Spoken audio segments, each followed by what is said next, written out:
Welcome to the Writer's Block, our weekly extended look at all things sports. I'm Jenni Carlson here in the studios at the Oklahoman, joined by Cedric Golden in the studios of the Austin American-Statesman. Hello, my friend. What's up, Jen? Hey, it is almost August, and that means it's almost football. So our lead segment, we got to talk about football being back, Cedric. I don't know about you, practices have started or they're getting ready to start pretty much at all levels. Is this the time of year that you feel like we're being teased, like it's there, but we're not quite there and we've got to set through the preseason games and the practices and the press conferences? Or do you sort of get excited about all of that? I get excited because we're inside of a month. Now, the tease is Big 12 Media Day. We go and you're like, all right, here we are, but you're still more than a month away. But we're a month away now, and it's all downhill from here. People are excited. I'm starting to watch more NFL Network, more ESPN, because I'm trying to bone up on my college football and pro football info for this big trip that we're about to take. So this is not a tease. This is the real deal. The next 3 weeks, closed practices where you get to hear the coach tell you how great everybody looks, and you have to choose whether or not you believe him. And then you have to choose whether or not you want to share it with your readership. So those are the kind of things that sports writers go through. So maybe we get to see a practice or two. I hope so, because our eyes tell us stuff, and we want to share that with you guys. Yeah, that's for sure. Yeah, and obviously the big payoff is at the end of the month as games get started. Now we've got some August games with the way the calendar is, and you have that first slew of Thursday, Friday games of the college football season. We'll have a Friday night game here involving Oklahoma State. It's actually at Oregon State, and then a Sunday night game involving Oklahoma. So that'll all happen that first weekend. I know Texas games as well. But Cedric, as we think about these upcoming seasons that we're about to watch, whether pro, high school, college, whatever the level, is there anything that really sort of top of the head for you you're excited about, either a player, a team, a topic? Like what are you most excited about as we really launch into this thing? The one thing I'm most excited about is Big 12. I mean, that pays our bills. That's where we make our money as newspapers, as journalists, and that's the most fun for us, is when we get to see each other on the road at these games, Texas OU, Texas Oklahoma State, those kind of games. And that's the fun part, is watching the teams. We know who the good players are, but there's always one or two guys you're like, who's that guy? Yeah. Where did he come from? And with the new redshirt rule, we'll get a chance to see a lot of new faces this year, because coaches are just as interested as we are in seeing who the step-up guys are going to be. So to me, that is probably the most fun thing, along with the camaraderie, seeing our colleagues like yourself. Yeah, that is a good side benefit. And, you talk about guys coming out of the woodwork, and I want to hear who you think might come out of the woodwork down in your neck of the woods, but a guy that we've been hearing a lot about, and he may not be a known name beyond sort of our little area here in Oklahoma City, Oklahoma, but Jordan McCray is a guy that transferred into Oklahoma State, a wide receiver from South Alabama, small major college program, a senior, a wide receiver, a grad transfer. When he landed in Stillwater, I think everybody thought, oh, that's nice. They gave a scholarship to a wide receiver because they had all these other wide receivers. Well, lo and behold, it sounds like this Jordan McCray character is going to play for the Cowboys, and we know how dynamic their offense can be. So that's a name that not many people know at this point. I think they're going to learn it as Big 12 play gets going. But Cedric, for you, anybody, Longhorns, Aggies, anybody down there that you feel like maybe is unknown right now but might become known in the next few months? Oh, yeah. Texas has a freshman running back by the name of Jordan Whittington, 6'1", 210-pound running back who can catch the football. He's from a 3A school called Cuero, Cuero Gobblers, and he scored 6 touchdowns in the Class 3A state championship game that was played at Jerry World. And he is a monstrous talent who's already getting raves from the coaches and teammates in practices, and no stranger to the big stage, as evidenced by what he did in the state title game. And along with Keontae Ingram in that backfield, I think they're going to do a lot to take a lot of pressure off of Sam Ehlinger, who's got the weight of expectations on his shoulders after that Sugar Bowl performance. Yeah, Texas running backs always seeming to make headway, but a couple Jordans that we threw out there, I don't know if there's any significance in that. But as I think about the NFL season, obviously their camps have already gotten underway, a lot going on there, but I'm really interested about these Big 12 quarterbacks. We see Pat Mahomes coming back after his MVP season, Baker Mayfield taking over a Browns team that has everybody buzzing after their offseason.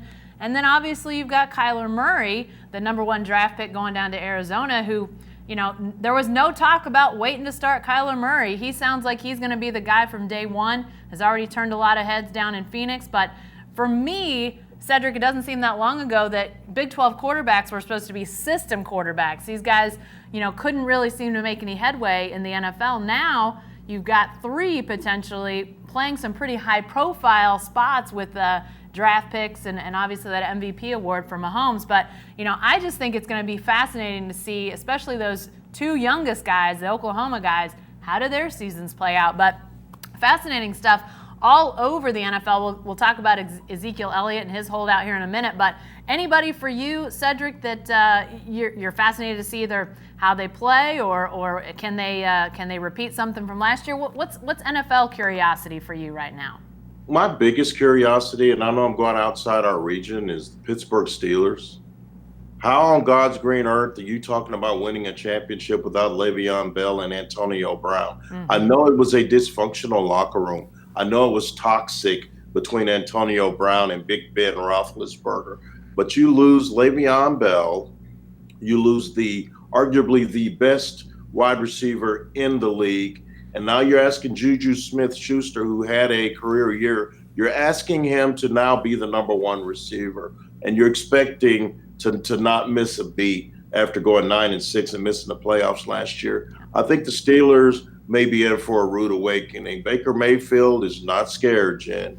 You know him. I know him. He doesn't play scared. The Cleveland Browns are absolutely stacked on both sides of the ball. Myles Garrett on the defensive end and great offensive line help for Baker. You bring in Kareem Hunt. You got Nick Chubb. And then those 2 big-time receivers, Odell Beckham Jr. and Jarvis Landry. I know there's a term called on paper. Yeah. They're really good. I just think that there's so much talent that they can't help but win the AFC North. I think the Steelers may make the playoffs under Mike Tomlin. They always do, except for last year. But how can you expect them to be better after losing that kind of talent? Yeah, fascinating to think about who could bubble up in those divisions, who might make the playoffs, who might miss the playoffs. But we'll start to get some answers here in the next few weeks, and that is pretty exciting. So football's back.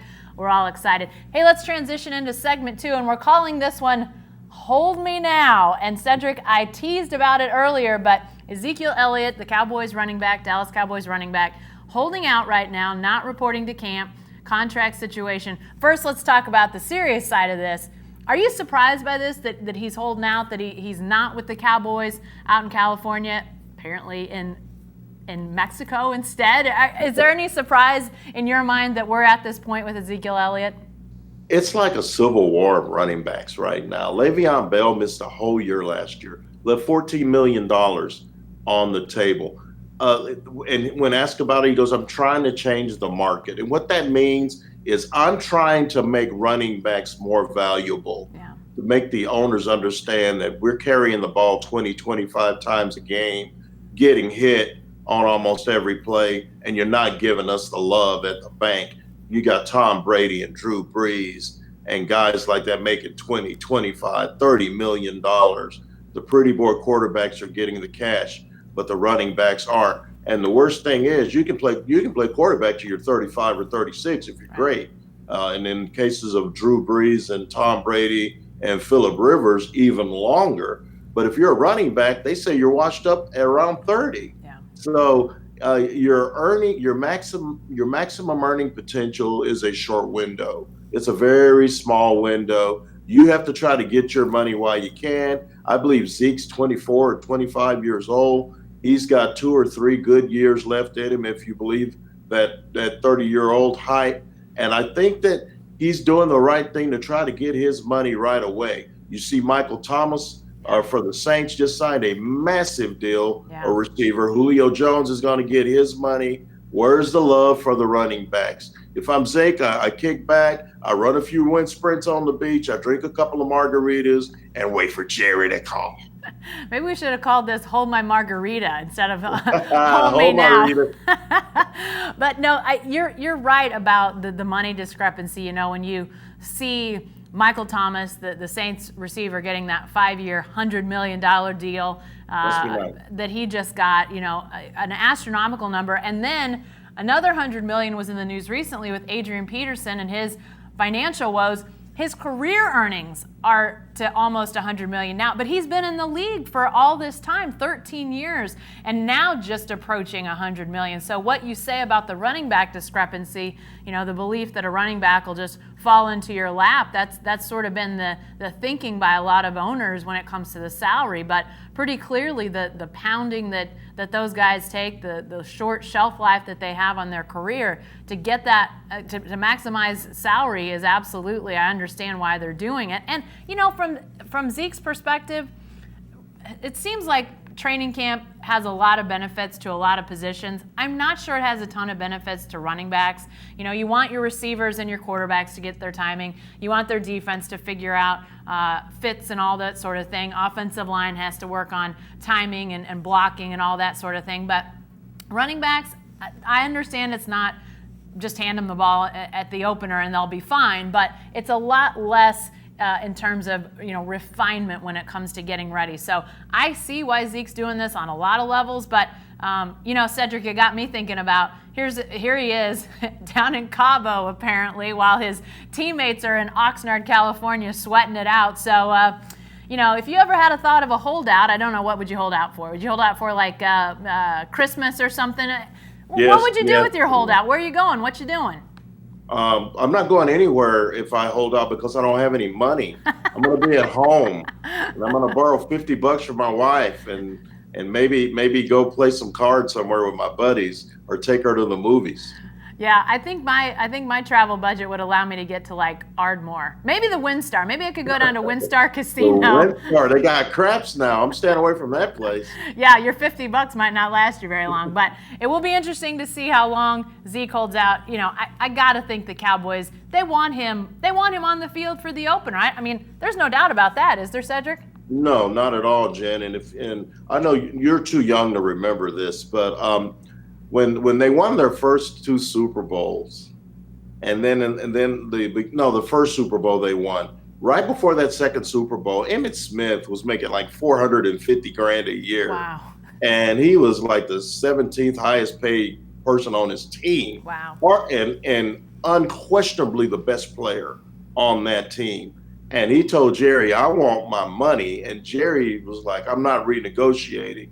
He set out the first 2 games, Jen, and they lost them both, including a rematch to the Buffalo Bills. And so Troy and Michael Irvin went in and said, Jerry, gotta do something.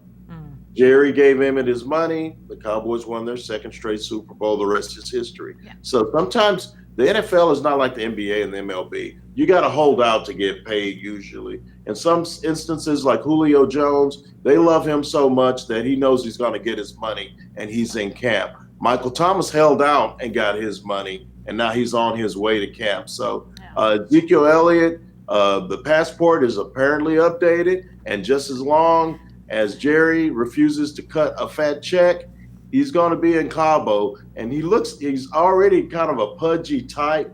Do you really want him laying around a beach for the next 3.5 weeks? I mean, he's showing up to camp or showing up to the first game at about 250 or 260. I mean, I love Jerome Bettis, but I don't think Zeke Elliott can run like Jerome Bettis. The reincarnation of the bus. Yeah, I'm not sure Jerry Jones is real interested in that either. So we'll see if the holdout continues. Maybe we'll have to talk more about our holdout plans. Get ready. It could be exciting. All right, let's move on to segment 3. And we're calling this one, A Job So Easy, Maybe we could even do it, Cedric. I don't know. News coming out this week that Jill Ellis, the coach of the U.S. women's soccer team, the ballyhooed U.S. women's soccer team, won the World Cup just a month or so ago. She is leaving the national team, and it's about a year to the Olympics, which will be the next major international competition for the U.S. women and for all the national teams. And so leaving that team without a head coach as they try to figure out what's next. Is this a problem for U.S. women's soccer, Cedric? No, she's not playing. I mean, it's like, was it a problem for Phil Jackson when he had Shaq and Kobe early on? Was it a problem for Steve Kerr when the Golden State Warriors are healthy? I guess Luke Walton coached the Warriors there for a while, so that worked out all right. And he only lost like one game. He's like 28-1. Yeah. Just roll the ball out there and let Alex Morgan and Julie Ertz and Megan Rapinoe, just let them be them. And we got the best team in the world, men or women. And Jill Ellis said that she loves change. She's embracing the next step.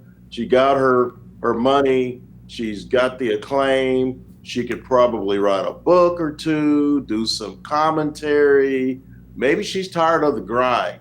But as far as the team's concerned, it's all good, Jen. Yeah. They're going to win. Yeah, it sure seems that way. Yeah, I mean, you look at what they did in the World Cup and what they did with a relatively new lineup. I mean, they had some familiar faces out there. Don't get me wrong. Alex Morgan, we've gotten to know her. Julie Ertz, who you mentioned, Cedric. But, Carly Lloyd, the star of the last World Cup for the U.S. women, she comes off the bench this time and, is used rather sparingly. Abby Wambach, she's gone. Hope Solo, she's gone. So the fact that they took such star power off that team and yet were still as dominating as they were tells you that right now the system is, the train is moving down the tracks at high speed, and Jill Ellis may be jumping off. It'll be interesting to see, do they try to bring someone from within the program? She obviously had multiple assistant coaches. Do they promote someone to keep the staff continuity so close to the Olympics, or do they go out and hire someone new? But I'm like you, Cedric.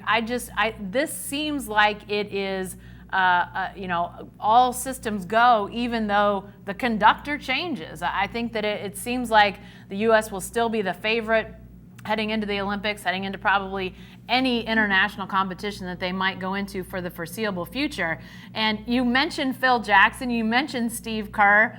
I mean, is coaching the U.S. women's soccer team, could that potentially be the easiest coaching job in all of sports? I mean, I guess it's not, without its pitfalls and perils, but is there anything easier than that?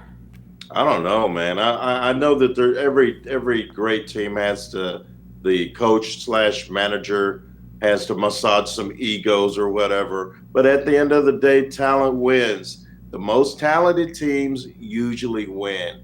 And if you can keep them from killing one another, like Phil was able to do with Shaq and Kobe before that thing disintegrated, great things can happen. So they've got great young players coming up. You mentioned Carly Lloyd. She's 36 years old. So they were able to bring her off the bench, and she can still get it. She can still play. So I think as long as you keep having the talent that keeps recycling itself into the program, good assistant coaches hopefully will become really good head coaches, and great players will win when it matters the most. So Olympics coming up. I got my USWNT banner ready. I'm ready to watch these ladies get busy once again. Yeah, got your scarf going. Yeah, I think you hit on something that is absolutely the truth when it comes to jobs like this one. Whether it was Phil Jackson with those stars or Steve Kerr even in more recent memory with the Warriors, and now probably as you look around the NBA, you're going to see this having to happen more often with coaches, is managing multiple superstars at once. It becomes, part of your job is the X's and O's, but a lot of it is the psychology of the team. How's everybody getting along? How are they feeling about playing time and shot distribution? And, is everybody moving in the same direction. And, I do think that there was some of that Jill Ellis had to deal with this U.S. women's national team that went to the World Cup. There was talk that Carly Lloyd was none too, as one example, none too happy with not starting, with coming off the bench. And yet you never really heard or saw any of that get in the way. When Megan Rapinoe's comments about the White House came to light and caused such a stir, there was never a sense coming from her teammates that was a distraction to them, or they held it against Rapinoe in any way. So, whether you agree with that or not, what she said, the fact that the team was able to continue on, I think that says as much about Jill Ellis and coaches like her of those teams with such super dynamic stars, that they have to manage the people as much as the play on the field. So lots of times, you're not so much dealing with what are the X's and O's as you are, how's everybody handling this moment. And said, I don't know about you, but that takes a special skill set. But yet I think about the college coaches that we deal with at some of these, major college programs that have to deal with recruiting and boosters and NCAA rules, and then they got to go out and win, games. To me, the college level is way more difficult because of all of the different pieces than the pro level. I know, again, it's a different set of issues, but I think when you talk about hard coaching jobs and easy coaching jobs, seems to me like those college coaches, they got a lot that they got to manage. It's because of school. Yeah. The ones that actually go to class, the ones, and it's the ones that don't go to class is that's when the work comes in. Yeah. I'm looking forward to talking to Cliff Kingsbury and asking him, how's it been not having to worry about recruiting and classes and final exams and midterms and stuff like that. Now you just got to win football games. Oh, wait, I got that wrong. He didn't have to win, and he still got an NFL job. My bad. Yeah, well, we'll see how that one goes. I don't know how long they'll let him stay in Arizona if he doesn't win a few more games than he won at Texas Tech, but who knows? We'll see. All right, that's it for the Writer's Block this week. Be sure to come back and join us again next week. More talk about football, basketball, all the sports you love. Join us then. Thanks a lot.